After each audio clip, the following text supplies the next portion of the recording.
Jornal. Câmara dos Deputados. Maia defende renda mínima permanente para a população mais vulnerável. Ministro interino da Saúde anuncia estratégia de testagem da Covid. Parlamentares comemoram o lançamento do Plano Safra para 2020 e 2021. Boa noite. O governo federal anunciou o Plano Safra 2020-2021 com repasse de 236 bilhões de reais aos produtores rurais com créditos facilitados. Arnaldo Jardim, do Cidadania de São Paulo, considera o aumento dos recursos em relação ao plano anterior um bom começo, considerando o momento econômico atual com a pandemia. Arnaldo Jardim manifesta preocupação com a taxa de juros para o financiamento de equipamentos agrícolas, que está na faixa de 7%. Mas ele reconhece o esforço da bancada agropecuária e também do governo em manter o setor fortalecido, já que é a mola propulsora da economia do Brasil. Sanderson, do PSL do Rio Grande do Sul, parabeniza o governo federal pelo lançamento do Plano Safra para o biênio 2020-2021. De acordo com o deputado, o novo plano terá baixa taxa de juros para todas as faixas de produtores rurais. Sanderson explica que a taxa de juros para o Pronaf será de 2,75% a 4% ao ano, para os produtores médios será de 5% e para os demais 6% ao ano. Ele destaca ainda que o setor vai contar com 179 bilhões de reais para custeio e comercialização da safra e outros 56 bilhões para investimentos e aprimoramento do agronegócio. Coordenador da Frente Parlamentar da Agricultura na Câmara, Alceu Moreira, do MDB do Rio Grande do Sul, também elogia o lançamento do Plano Safra. De acordo com o parlamentar, o plano prevê taxas de juros mais baixas para financiar a agropecuária. Alceu Moreira informa que o Brasil aumentou em 17% a exportação de produtos agropecuários no último trimestre, em comparação com o mesmo período de 2019. Ele acrescenta que o país registrou a maior safra de soja de todos os tempos e não levará mais do que 10 anos para ser o maior produtor de milho do mundo. Saúde. Em reunião virtual na comissão mista que acompanha as medidas de combate ao coronavírus, o ministro interino da Saúde, Eduardo Pazuello, informou que a estratégia do governo é ampliar a testagem da Covid-19. A meta é testar cerca de 1/4 da população, ou 50 milhões de pessoas, como mostra a reportagem de Silvia Munhato. O ministro interino da Saúde, Eduardo Pazuello, disse aos parlamentares da Comissão Mista do Congresso, que analisa as ações econômicas de combate à pandemia de coronavírus, que será anunciada nesta quarta-feira a estratégia de testagem e diagnóstico da Covid-19. O objetivo é testar cerca de 24% da população, ou 50 milhões de pessoas, metade com testes rápidos, que indicam se a pessoa já teve contato com o vírus, e metade com testes moleculares, que indicam a presença do vírus. Pazuello informou que até agora foram distribuídos pelo Ministério 11,3 milhões de testes, sendo 3,8 milhões moleculares. O ministro afirmou, porém, que a estratégia deverá incluir o diagnóstico clínico, feito por médicos, que passará a fazer parte da base de dados. Então, o diagnóstico clínico passa a ser base de dados também, para que nós possamos compreender a evolução da doença e não ficar apenas imaginando se aquele número, se o teste tem 30% de erro, se o teste foi feito na hora errada. Então, a gente vai gradativamente chegando com mais transparência, com mais objetividade aos números com relação a contaminados. O ministro foi bastante questionado pelos parlamentares sobre a falta de medicamentos para tratamento de casos graves da Covid, como sedativos e relaxantes musculares necessários para a intubação de pacientes. A deputada Rejane Dias, do PT, citou o caso do seu estado, Piauí. Eu fiz um levantamento em todo o Brasil, é um problema que realmente assola todos os estados, a falta desses medicamentos. E tem até estados que deixaram de fazerem cirurgias ou adiar cirurgias eletivas para utilizar esses medicamentos, que já são poucos e não estão achando no mercado para poder comprar, para que se coloque à disposição somente para os casos mais graves. Pazuello informou que em breve o Ministério disporá de uma reserva emergencial desses medicamentos, já acertada com a indústria nacional nesta semana, e com compras emergenciais no exterior. Para a compra dos medicamentos cloroquina e oseltamivir, foram gastos quase 16 milhões de reais pelo Ministério até o momento. Alguns parlamentares, inclusive da oposição, agradeceram ao ministro pela resposta rápida na distribuição de ventiladores. Foram distribuídos 4.852 até agora, mas devem ser adquiridos outros 16.250. O novo site Localiza SUS, segundo o ministro, conterá o detalhamento da distribuição em cada estado. O ministro afirmou que até o final da semana, o site mostrará o painel de leitos de UTI ocupados em todo o Brasil e a fila de espera por vagas. Foram mais de 8.600 leitos disponibilizados ao custo de R$ 1.600 por dia cada um, mas o objetivo é chegar a 10 mil. A execução do orçamento extra de pouco mais de 39 bilhões de reais do Ministério para o combate à Covid ainda é de apenas 34%. Da medida provisória 969, que destina 10 bilhões de reais para estados e municípios, o governo ainda não liberou nada. Pazuello disse que estão sendo definidos os critérios de distribuição. Mas o ministro explicou que parte dos demais recursos, de 8 MPs, não foi executada por dificuldades nas compras de equipamentos. É interessante que nós tenhamos alguma reserva ainda para poder manobrar. Então, o percentual de saldo que nós temos, eu considero que está bom. É bom que tenha algum saldo para que a gente possa manobrar. Sobre vacinas, o ministro interino da Saúde, Eduardo Pazuello, diz que o governo está acertando a participação do país na produção da vacina desenvolvida pela Universidade de Oxford, mas que também acompanha as vacinas americana e chinesa da lista de pesquisas mais promissoras. Da Rádio Câmara de Brasília, Silvia Minhato. Trabalho. A Câmara aprovou a medida provisória que flexibiliza regras trabalhistas durante a pandemia do coronavírus. A iniciativa, que está em análise no Senado, dividiu a opinião dos deputados durante os debates em plenário. Para Elias Vaz, do PSB Goiânia, a medida que altera normas trabalhistas durante a pandemia fragiliza as relações de trabalho ao propor que negociações individuais se sobreponham aos acordos coletivos. Na avaliação do deputado, a proposta, além de ser prejudicial, injusta e cruel com o trabalhador, despreza a CLT e é inconstitucional. Reginaldo Lopes, do PT de Minas Gerais, avalia que a medida provisória é desumana e mostra a intenção do governo de continuar perseguindo os trabalhadores. O deputado observa que é hora de o Executivo Federal entender que ele tem a obrigação de garantir o fluxo de dinheiro na economia. Para Reginaldo Lopes, o governo deveria ter encaminhado um projeto de lei ao Congresso para conceder o auxílio emergencial à população mais vulnerável a partir da taxação de lucros e dividendos de brasileiros que não pagam impostos no país. Carlos Veras, do PT de Pernambuco, também considera a MP como um ataque aos direitos dos trabalhadores. Segundo o deputado, a matéria beneficia os empresários e coloca a culpa do resultado econômico da pandemia em cima do trabalhador. Carlos Veras cita a denúncia que recebeu de bancários de Pernambuco que protestaram contra a decisão do Santander de demitir funcionários que não estavam cumprindo as metas, mesmo após o banco anunciar que não iria demitir ninguém durante a pandemia. Para Renildo Calheiros, do PCdoB de Pernambuco, a medida provisória que altera regras trabalhistas durante a pandemia de Covid-19 é um grave equívoco.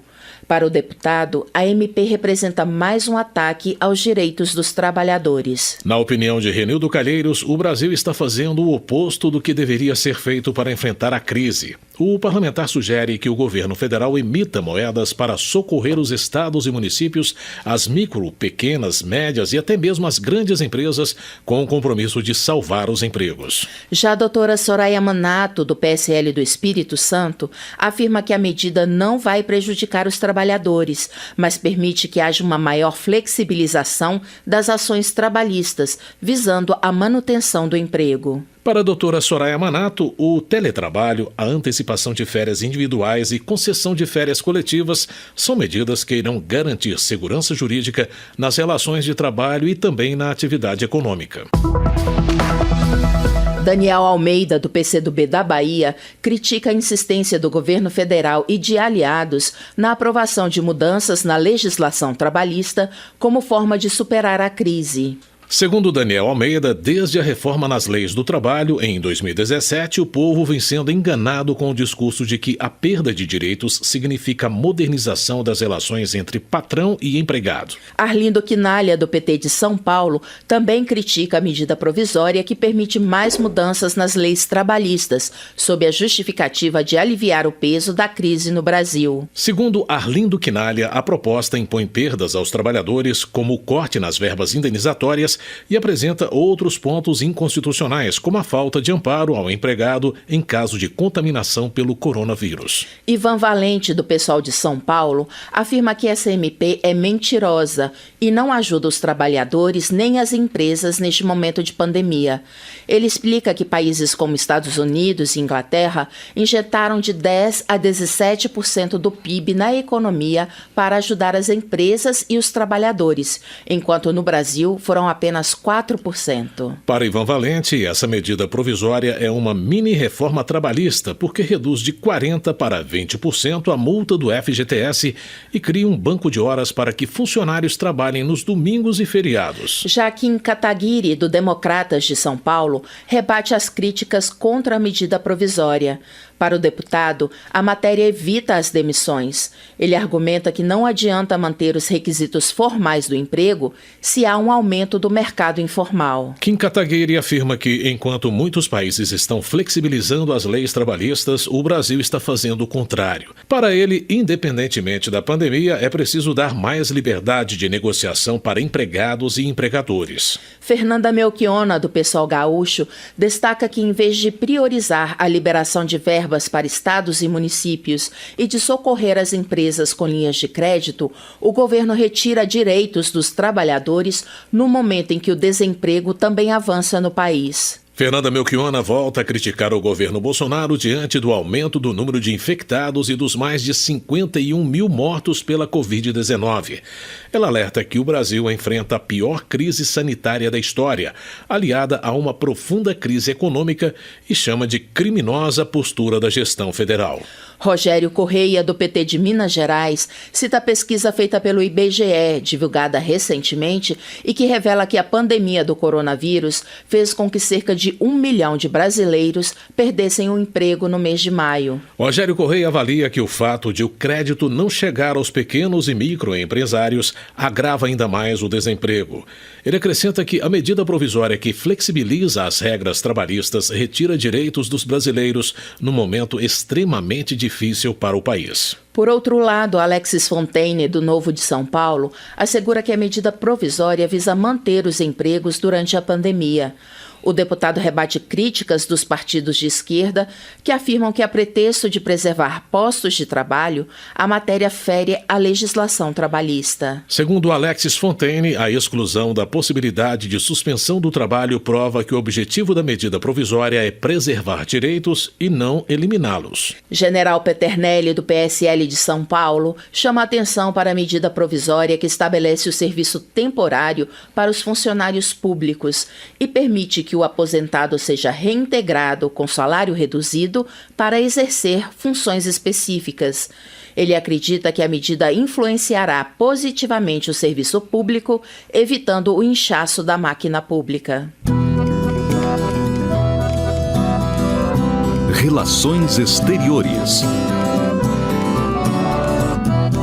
Volney Queiroz, do PDT de Pernambuco, critica a possibilidade de o Ministério das Relações Exteriores mudar as regras da diplomacia para permitir a indicação do executivo americano Gerald Brandt para integrar a cúpula do Itamaraty.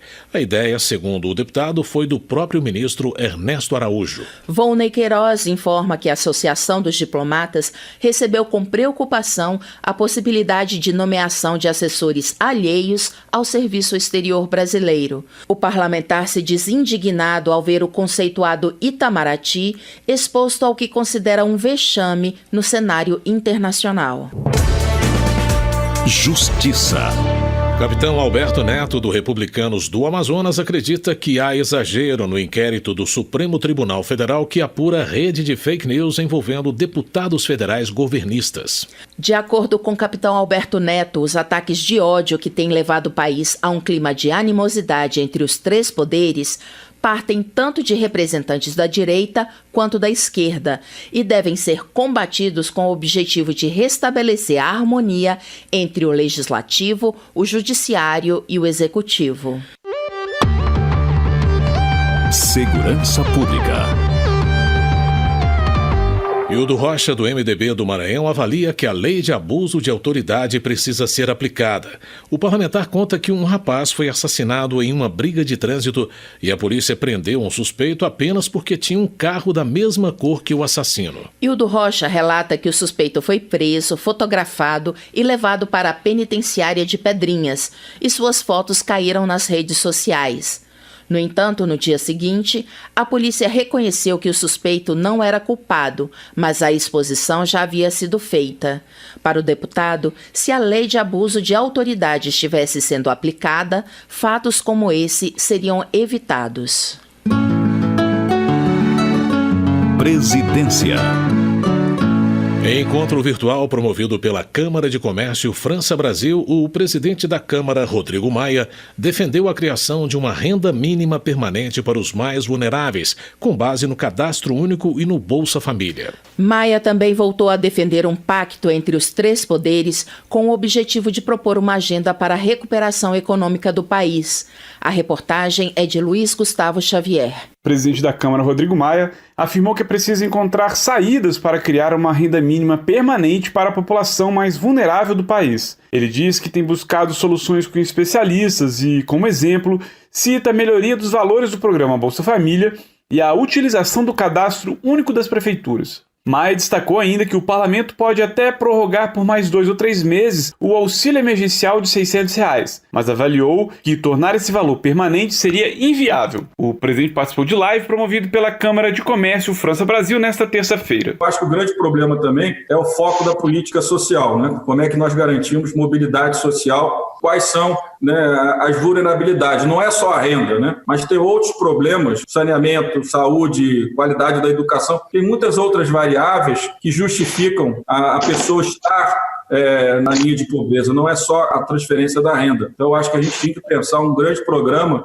onde a gente pudesse fazer uma política do governo, né, de vários ministérios com o parlamento, para os R$ 600 de forma permanente é inviável. A partir de já, sentar na mesa com o governo e organizar o que seria uma renda mínima permanente baseado no Cadastro Único e no próprio programa do Bolsa Família. Maia propôs um pacto entre os três poderes, com o objetivo de propor uma agenda para a recuperação econômica do país. Para Maia, seria uma sinalização importante, tanto para a sociedade quanto para aqueles que querem investir no Brasil nos próximos anos. Ele disse, no entanto, que a iniciativa deve partir do Executivo. O presidente da República deveria convidar os presidentes dos poderes, convidar talvez alguns governadores para uma reunião onde a gente, na mesa, como eu disse aqui, pensasse exatamente esse período de agora para frente no Brasil. Acho que uma reunião onde todos assumissem a responsabilidade, uma agenda pós-pandemia, seria uma sinalização muito importante. Uma reunião dos três poderes com uma pauta, não é uma reunião para tomar café, é uma reunião com uma pauta onde a gente organizasse o que pensamos, saísse dela com uma organização, com uma agenda de responsabilidade de cada um dos poderes. Eu acho que seria uma sinalização importante. Maia afirmou que tanto a reforma tributária quanto a proposta que antecipa o final das ações judiciais ou trânsito em julgado podem ser votadas em agosto. Segundo ele, os 2 terços são uma demanda da sociedade e precisam ser votadas pelo parlamento logo. Em relação à chamada PEC da segunda instância, que prevê a prisão após julgamento de segundo grau, Maia diz que o texto não será votado apenas para casos penais, mas valerá também para questões cíveis e trabalhistas. Na avaliação do presidente da Câmara, a medida vai desafogar os processos nas cortes superiores. Políticos e empresários continuam roubando o dinheiro público, não só políticos, mas empresários também. O senhor sabe que político não recebe dinheiro, tem que receber de alguém. Infelizmente, ainda temos muitos empresários corruptos também no nosso país. Mas nós vamos aprovar a prisão em segunda instância para todos os setores. Para trabalhista, para tributária, para penal, para tudo. Porque eu acho que tem que ser igual para todo mundo, não apenas no penal. Eu acho que com isso, né, os conflitos trabalhistas, os conflitos tributários estarão todos resolvidos na segunda instância. Rodrigo Maia afirmou que a proposta que torna permanente o Fundo de Manutenção da Educação Básica, o Fundeb, e aumenta a participação do governo federal no financiamento da educação, deve ser votado nas próximas 2 semanas. O texto apresentado pela deputada professora Dorinha Seabra Rezende, do Democratas de Tocantins, sugere uma participação da União que começa em 15% e vai aumentando 1 ponto percentual até atingir 20% em um prazo de 6 anos. Porém, Maia explicou que, devido à crise do coronavírus, esse incremento deve ser feito de forma mais lenta. Da Rádio Câmara de Brasília, Luiz Gustavo Xavier. Termina aqui o Jornal Câmara dos Deputados, com trabalhos técnicos de Everson Urani e apresentação de Luciana Vieira e José Carlos Andrade. Para você, uma boa noite. A Voz do Brasil está de volta amanhã. Uma boa noite. Você ouviu A Voz do Brasil. Boa noite.